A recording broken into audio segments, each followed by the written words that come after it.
Bueno, el capítulo 3 del texto de Guy Brousseau, Iniciación al estudio de la teoría de las situaciones didácticas, denominado las situaciones didácticas, componentes y estrategias, comienza hablando de un componente esencial que es la devolución. Ahí yo hice una aclaración por la palabra aferentes, porque el autor dice, hemos demostrado que la realización efectiva de un proyecto didáctico implica la puesta en marcha de situaciones que tienden a aprovechar el funcionamiento del saber y de los conocimientos aferentes, es decir, no transformables o no transformados en saberes. La noción de aferentes corresponde al terreno de la biología o la anatomía, y es una formación cuya función es transmitir sustancias o energía desde un sector del cuerpo hacia otro más relevante en este contexto. Bueno, supongo que por eso eligió esa palabra. El concepto de devolución eh, lo desarrolla a partir de algunas declaraciones. La primera es que la enseñanza tiene como objetivo principal el funcionamiento del conocimiento como producción libre del alumno en sus relaciones con un medio adidáctico. Cuando hablamos de producción libre es la respuesta a un medio regida por el sentido y la posibilidad de elegir entre varios caminos por razones intelectuales. Esto implica también una producción personal. Cuando habla de medio adidáctico se refiere a que está desprovisto de intenciones y presupuestos didácticos. La segunda declaración es que el alumno adquiere conocimientos a través de diversas formas de adaptación a las restricciones de su entorno. O sea, el docente es el que organiza y constituye un medio que revela más o menos claramente su intención de enseñar al alumno un saber determinado, pero que disimula suficientemente dicho saber y la respuesta esperada para que el alumno no pueda obtenerlo solo, por medio de una adaptación personal al problema planteado. Cuando hablamos de medio didáctico es porque se considera el funcionamiento normal de conocimientos fuera de condiciones didácticas. Para permitir este funcionamiento, el docente no puede decir previamente al alumno cuál es la respuesta exacta que espera de él, sino que debe hacer de modo que este último acepte la responsabilidad de tratar de resolver los problemas o los ejercicios cuya respuesta desconoce.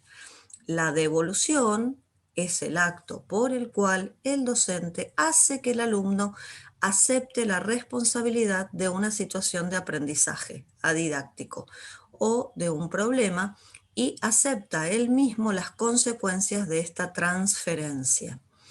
Una primera paradoja de la devolución es que si bien el maestro desea que el alumno elabore la respuesta con sus propios medios, al mismo tiempo tiene el deber social de querer, que el alumno dé la respuesta correcta, debe comunicar este saber sin tener que develarlo, lo cual es incompatible con una relación contractual.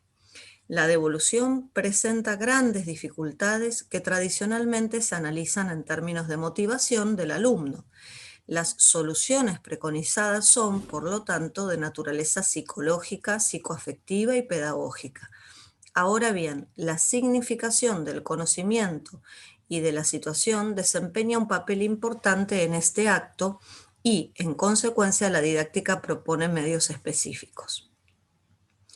Bueno, la búsqueda de un sumando desconocido, un ejemplo de ingeniería didáctica de la devolución, acá dan un ejemplo, en el cual todo aprendizaje se organizará alrededor de una misma situación base que se repetirá evolucionando, que es el juego de la caja, y en este juego el docente tiene en su mesa una caja bastante grande de plástico opaco que contiene piezas del tipo bloque de dienes. Se trata siempre de decir cuántas piezas de determinado tipo contiene la caja. La señal de cierto conocimiento de la resta, que es lo que se intenta enseñar, será justamente saber finalmente cuándo y cómo uno puede determinar esos números e identificar las situaciones que el juego de la caja puede modelizar. Primera etapa, la devolución de la adivinanza. El docente presenta la caja por primera vez y pregunta, ¿cuántas piezas creen que hay en esta caja? Y luego, ¿cuántas piezas redondas? ¿Cuántas no redondas? El juego se repite, Pongo todo en la caja. ¿Cuántas piezas hay ahora? Saco un puñado. ¿Cuántas hay en la caja? Y en el puñado, ¿cuántas piezas rojas? ¿Cuántas no rojas? Etcétera. Ante cada pregunta, los alumnos anotan una respuesta en sus respectivos cuadernos.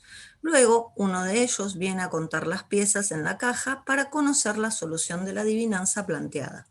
Los que adivinaron ganaron un punto, los otros perdieron. La situación se presenta, pues, como una situación de acción donde la estrategia de base es la respuesta al azar. Pero la situación se repite, los niños se dan cuenta de lo que tienen que hacer, cómo saber quién ganó y quién lo decide. La repetición del juego permite a los alumnos comprender la consigna y el vocabulario técnico mínimo. Esta situación rompe completamente el contrato didáctico habitual, donde hay que obtener la respuesta a través de un ejercicio por medio de un saber identificable. Ahora bien, este primer contrato de base es necesario aquí, justamente para permitir la previsión racional emerja y se defina contra la respuesta al azar. En la segunda etapa, la anticipación de la solución.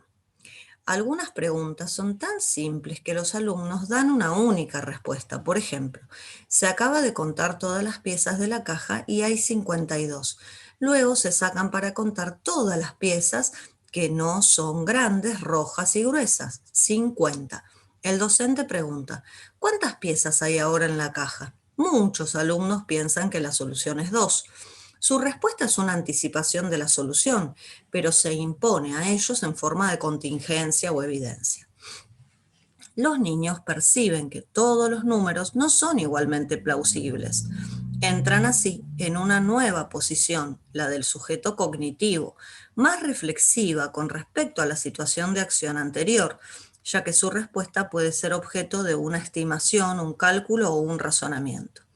La formulación de las preguntas varía, pero conserva siempre las características de una conversación cotidiana. Lo que está en la caja, tales piezas, lo que falta, lo que queda, las otras, etc.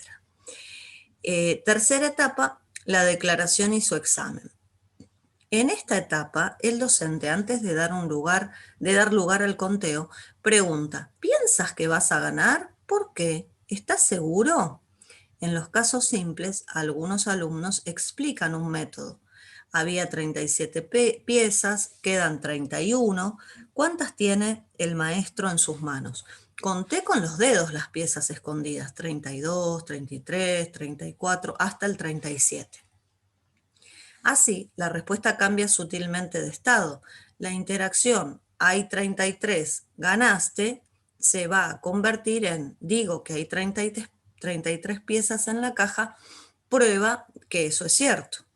El docente permanece en posición neutral. El conteo todavía es la herramienta institucional para examinar la respuesta y, para algunos, un medio mental y privado de anticipar y dar la respuesta. En la cuarta etapa se produce la devolución e institucionalización de la situación de aprendizaje didáctico. El docente puede declarar que cada alumno tiene que aprender a responder cuando esté seguro de su respuesta o distinguir cuando no puede estar seguro. Y en las sucesivas partidas aprovechar las ideas que cree buenas, explicitadas por otros compañeros. Y la clase tiene que encontrar y explicar qué métodos pueden emplear para dar la respuesta correcta. El maestro puede favorecer las descripciones de las estrategias y dar lugar a pequeños debates sobre las respuestas o las tácticas. Al evitar institucionalizar prematuramente la estrategia ganadora, el profesor mantiene la esperanza de que se puede aprender a ganar y el placer de lograrlo con un poco de dificultad, la dosis justa para optimizar el placer. Y bueno, eso lo remarqué en un costadito porque es justamente la clave de la devolución.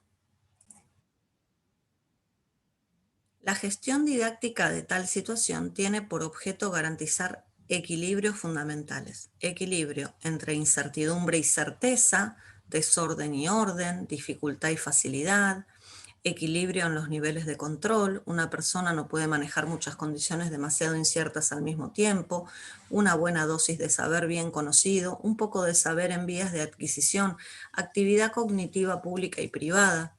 Equilibrio temporal y ritmo también, si los saberes y los algoritmos no llegan a tiempo como para aliviar los modelos implícitos y los conocimientos, la búsqueda personal se agota y el contrato didáctico pierde su razón de ser. Si, por el contrario, dichos saberes llegan demasiado pronto, pueden no tener demasiado sentido.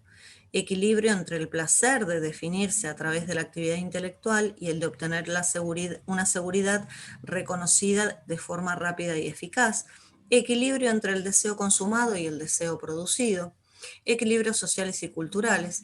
La gestión de estos equilibrios exige numerosas aptitudes pedagógicas y psicológicas, pero descansa, ante todo, en decisiones didácticas. En el ejemplo que damos, ¿no? La elección de la lista de los valores numéricos, por ejemplo, es decisiva. Bueno, quinta etapa, anticipación de la prueba. Había 52 piezas en la caja. Se retiraron 18 que están a la vista. Un alumno respondió que quedan 30 en la caja. En el momento en que este alumno va a contar las piezas de la caja, el docente lo detiene y le dice: ¿estás seguro? ¿Quieres apostar? Puedes contar y evaluar tu respuesta. El docente hace que el alumno cuente. 30 hay en la caja. Le muestra una de las 18 piezas que está fuera de la caja. 31, 32, 33. El alumno termina de contar y dice 48. Entonces el maestro le dice: ¿encontraste que hay 48 piezas en total? Sí.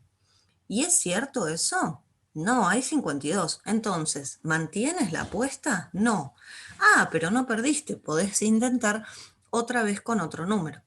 El profesor de esta manera enseña un método para mejorar las anticipaciones, que no es muy económico, pero permitirá numerosos descubrimientos y por medio de sucesivos perfeccionamientos conducirá al método estándar, entre otros modos de cálculo. Este razonamiento por el absurdo no es espontáneo, pero el uso lo hace familiar y permite búsquedas que dan confianza a quienes empezaban a agotarse. Después de la anticipación, los alumnos pueden examinar el número, ver si conviene, es decir, si satisface la relación conocida o si hay que rechazarlo. Permite el paso de la ejecución de algoritmos al examen de una situación, la consideración de hipótesis, etc. Todavía no pueden obtener la respuesta correcta, pero pueden examinar la que enuncian. Es a partir de este momento que es legítimo ver cómo los alumnos dan una respuesta si están seguros y se abstienen si no lo están. El proceso contiene 22 etapas, en el transcurso de las cuales evolucionan las relaciones de los alumnos con el saber. La suma reemplazará al conteo como método de anticipación del resultado, luego se volverá tan comúnmente admitida y tan segura que reemplazará al conteo como prueba, haciendo así inútil recurrir al material, al mismo tiempo que los métodos de cálculo de la resta se multiplicarán y se perfeccionarán. Bueno, otra componente esencial es la institucionalización. Para empezar, sobre los conocimientos dice: la elección de las condiciones de enseñanza que acabamos de evocar se justifica esencialmente por la necesidad de dar un sentido a los conocimientos. Los diferentes tipos de situaciones en las que evocamos la devolución tienen por objeto hacer que el alumno dé un sentido a los conocimientos que manipula. En otra época creíamos que con las situaciones de acción, formulación y validación habíamos analizado todas las clases posibles de situaciones, pero en el transcurso de las experiencias en las escuelas de Michelet, los maestros, al cabo de un tiempo, antes de continuar con el desarrollo de sus clases, necesitaban ordenar un espacio.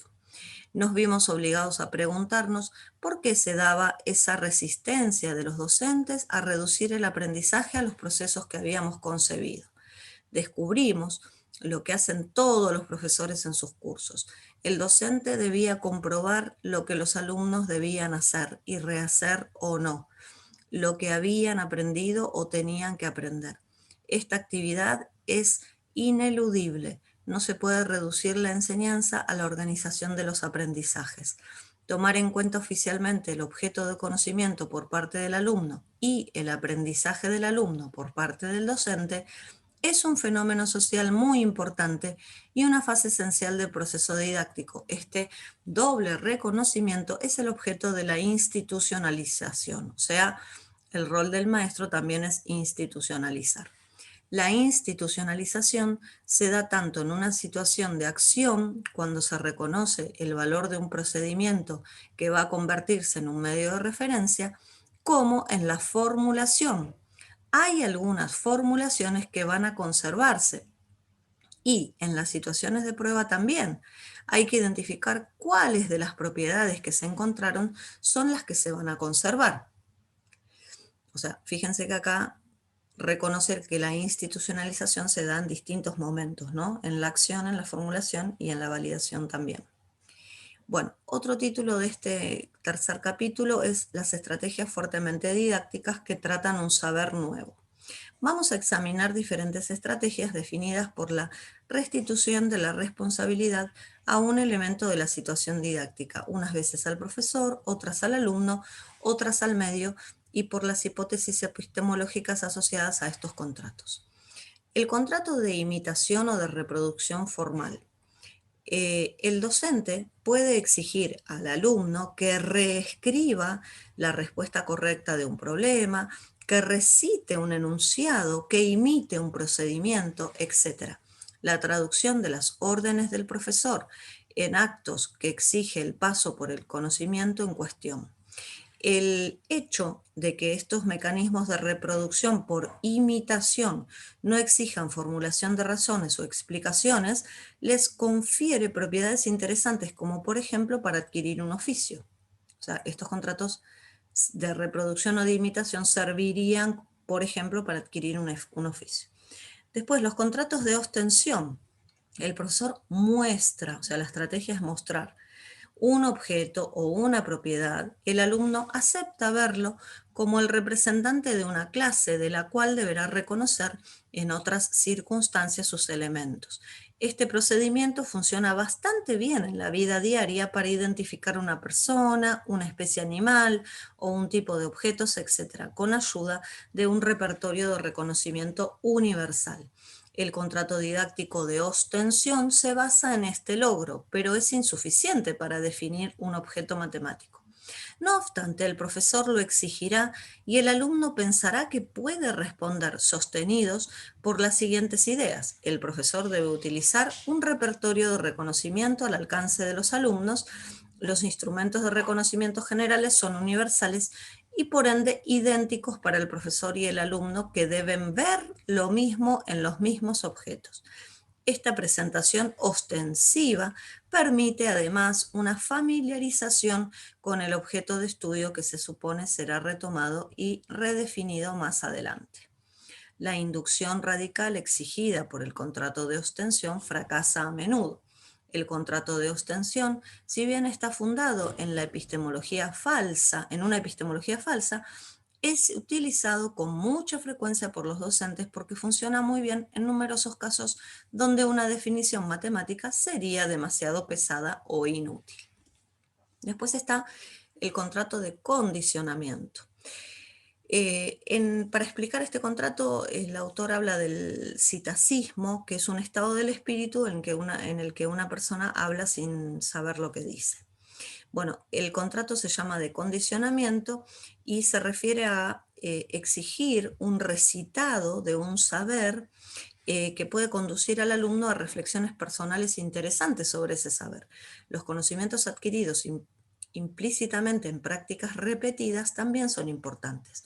El profesor se hace responsable de organizar un reparto razonable de ejercicios razonablemente repetitivos y ligeramente informativos y gestiona el despacho en función del rendimiento de su proceder, que globalmente es bastante débil. El papel del alumno es prestarse a esa repetición, ¿sí? Acá estamos hablando de los clásicos ejercicios repetitivos, ¿sí? Sería el contrato por condicionamiento. O sea, que hacen algo porque el profesor lo ordena, digamos. La mayéutica socrática. El profesor plantea preguntas de modo tal que el alumno pueda responderlas con sus propios recursos y las organiza para modificar sus conocimientos o convicciones. El profesor cambia las preguntas en función de las respuestas del alumno. Este contrato podría ser considerado como un caso particular de contrato de imitación o reproducción formal, en el sentido de que el profesor hace decir al alumno el saber que intenta transmitirle, absteniéndose de decirlo él mismo. De todas formas, el paso de órdenes a preguntas introduce una gran diferencia. Todo depende de la idea que el profesor se haga del saber y del conocimiento que tiene, la epistemología del profesor y su calidad como matemático. La mayéutica colectiva, sin embargo, muy empleada, provoca numerosos efectos didácticos más o menos negativos. Uno de los principales inconvenientes proviene de la tendencia a excluir las interacciones de un sujeto con un medio efectivo. Todas las situaciones adidácticas, en particular los problemas, son difíciles de incluir en una mayéutica debido a la dispersión de preguntas y respuestas que pueden provocar. Después están los contratos de aprendizaje empiristas. En este contrato se supone que el conocimiento se produce fundamentalmente por el contrato que establece el alumno con el medio al que debe adaptarse. La responsabilidad del aprendizaje es entregada al medio y a la naturaleza. En las formas más simples, la lectura es casi directa. El alumno percibe viendo la estructura. Lo que el alumno no percibe de entrada lo descubre y lo aprende a través de una frecuentación repetida con el objeto en las mismas circunstancias. La idea de que la repetición de los contactos directos con el medio es lo que enseña, bueno, esa idea conduce al aprendizaje a través de el terreno o el roce. Y después están los contratos constructivistas. En este nuevo contrato, las situaciones que conducen al alumno al aprendizaje de conocimientos ya no son situaciones naturales. El profesor organiza el medio y le delega la responsabilidad de las adquisiciones. Esta organización se deriva esencialmente del saber en cuestión y del conocimiento de los procesos de adquisición de los alumnos. Los saberes antiguos se manifiestan como prerequisitos, herramientas, es decir, para formular las condiciones iniciales de la situación. Se da al recurrir a fases adidácticas de acción, formulación o validación para crear diversas formas de conocimiento. Y después están los contratos basados en saberes, basados en la transformación de los saberes antiguos. En los tipos de contratos basados en la transformación de los saberes antiguos, el sistema didáctico acepta cuestionar el orden empírico, el orden axiomático o la organización cultural estándar para adaptarse a un orden genético. Acepta la realidad de los aprendizajes por acomodación, la existencia de obstáculos y la necesidad de conocimientos provisorios transpuestos y revisables en el proceso de enseñanza.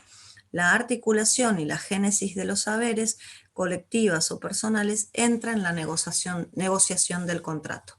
La génesis didáctica colectiva de los saberes procede por medio de modificaciones y rupturas a modo de una génesis histórica y no de una forma lineal por simple acumulación de saberes. El docente toma en cuenta la historia del sujeto y la suya propia acepta tener una memoria didáctica. Revisar un saber antiguo exige un nuevo reparto de responsabilidades entre el docente y el alumno. Después, los contratos de revisión de los saberes, tenemos la revelación, también la revisión, digamos, que fue un concepto introducido por Perrin-Gloriam. El saber revisado se supone idéntico al saber convocado. Los hechos principales y las acciones pasadas son evocados, formulados, reconstruidos, racionalizados y justificados en una situación didáctica particular que constituye uno de los instrumentos principales de la institucionalización. En el caso de la recuperación, se cuestiona abiertamente el antiguo saber en su forma, ya que es objeto de una formulación o una traducción, y en su misma constitución, ya que es objeto de comentarios, explicaciones, cuestionamientos, críticas o incluso rechazo. La recuperación ubica al antiguo saber en una nueva dialéctica. Los efectos de las reformas a largo plazo. La teoría de situaciones puede ser comparada a la microeconomía en el sentido que toma en cuenta un reducido número de sistemas y parámetros. Por eso es micro, ¿no? Podría parecer muy ambicioso querer utilizarla para describir y prever la evolución de las prácticas cognitivas de docentes e instituciones. Sin embargo, contribuyó a poner en evidencia y prever en varios casos los efectos a largo plazo de las reformas educativas amplias y profundas.